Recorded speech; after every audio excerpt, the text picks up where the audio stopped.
Hey, what is up guys? Welcome to this video, and in this video I want to talk about what I didn't learn in design school.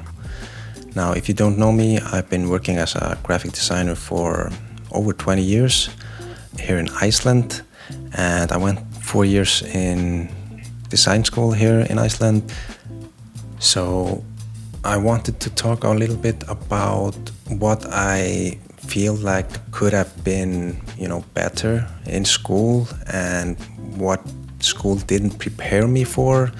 When I came into the job market, I realized that design schools are different, and maybe my experience and this specific school is not gonna be maybe the same as other schools in the world. But I think in many cases these points that I'm going to go over in this video is something that is quite often overlooked when it comes to design schools and when you're studying, for example, graphic designs specifically. So I just want to go over some key points that I think that are something that you should be aware of if you're going into school, and what you can expect when you finish design school. Now, the first one is maybe a little bit of surprise, but when I was studying design, I didn't realize this until much later, actually after school, when I started my career, that the importance of color and color theory had somehow been something that I had neglected, or I didn't really think about that too much. There was some teaching or going over color in my school, and I know we covered that subject up to some point, but afterwards, when I reflect on my stay in the school, it's something that, in my opinion, didn't get the attention or the focus it should have had, because I think color and color combinations, especially when it comes to branding and overall appearance of project, is really important. And I mean, it's kind of a no-brainer. I mean, color really does play a big role in society. I mean, when you're choosing a car, color is something that is obviously gonna be important to a lot of people. When we're choosing clothes, for example, and other stuff.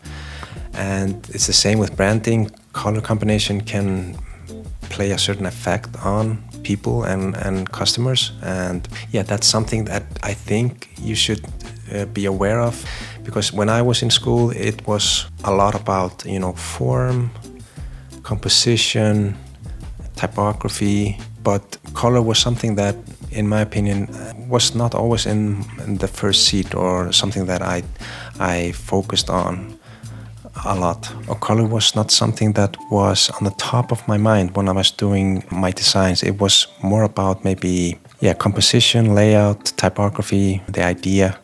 Point number 2 I want to talk about is client communications, negotiations, and meetings.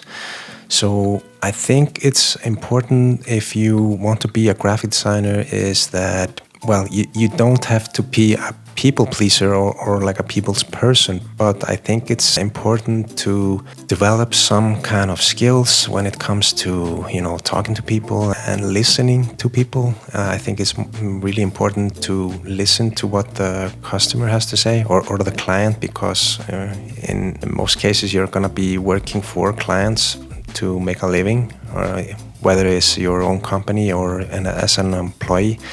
So it's something that, we didn't go over that in school, as I remember, how to deal with clients. Some clients, are difficult, others are okay. I mean, I would say most of the clients I've had in the past have been pretty good, but of course there are always some people that have certain demands and certain requirements, and not always it's easy. I mean, it's not always easy to please, all people. You're probably never going to be able to do that, but I think with certain practices, like if you, brief the client or the customer or the company you're working for, if you can back up your designs with, with some explanation or with some story or background, or why are you using this typography, why are you using these colors, why did you go this way and not the other one, why do you think this is gonna be better for the company. I mean, you have to put yourself a little bit in the mindset of the client. The client is not often gonna care a lot about if it looks cool. They are hiring you because they want to solve a certain problem. They have some target or some goal they want to achieve, and your design is going to help them do that. So if you can explain your design, then you are halfway there, I think, about coming to an agreement and getting your designs accepted.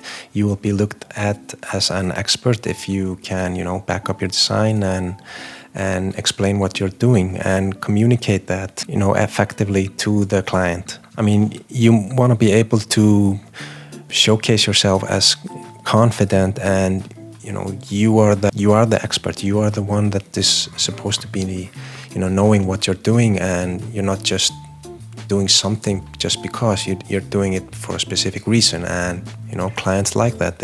Clients want to have an input, and you want to be able to listen to them and try to pick out something that you think makes sense, and not everything they say is going to be maybe achievable or within the budget, or many clients have budgets, and so it's always about finding some sweet spot where everybody can agree.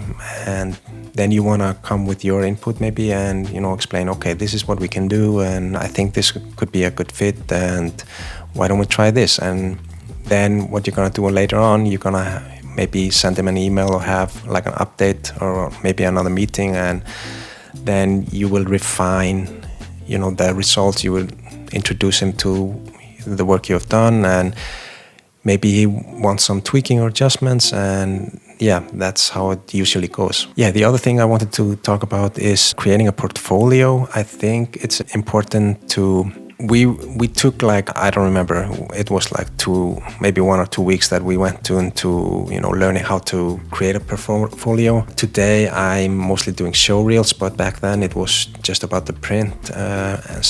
But what doesn't matter which way you're gonna go, really, showcasing your work. I think that instead of just showcasing random work, you should try to tell some kind of story, maybe some kind of progress, or where you're coming from, how you have grown like a designer, showcase where you are today.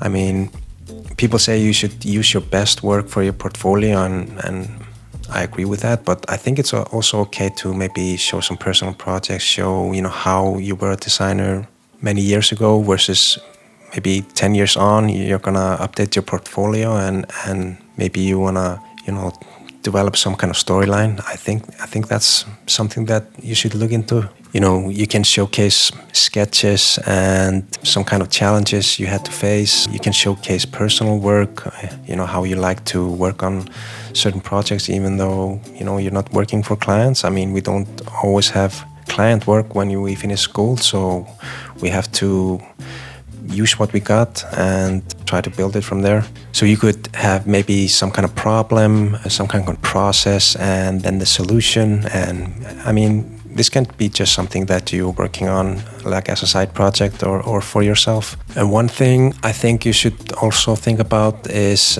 burnout. They used to joke a little bit about it in school, teachers, that the average lifespan, or you can call it that, maybe for a graphic designer in the industry, was 7 years, because after that time they will just burn out because of the pressure and the deadlines, and maybe working late hours. And I'm not saying that's the norm, but in many places, many of the big agencies, it's like that. You have deadlines, and some workplaces want you to work overtime.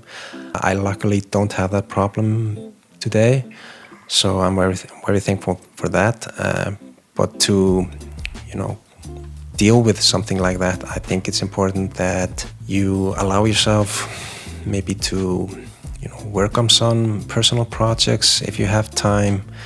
Go into nature, try to find inspiration, try to learn new technologies that can develop your career, maybe advance you to certain places or other places.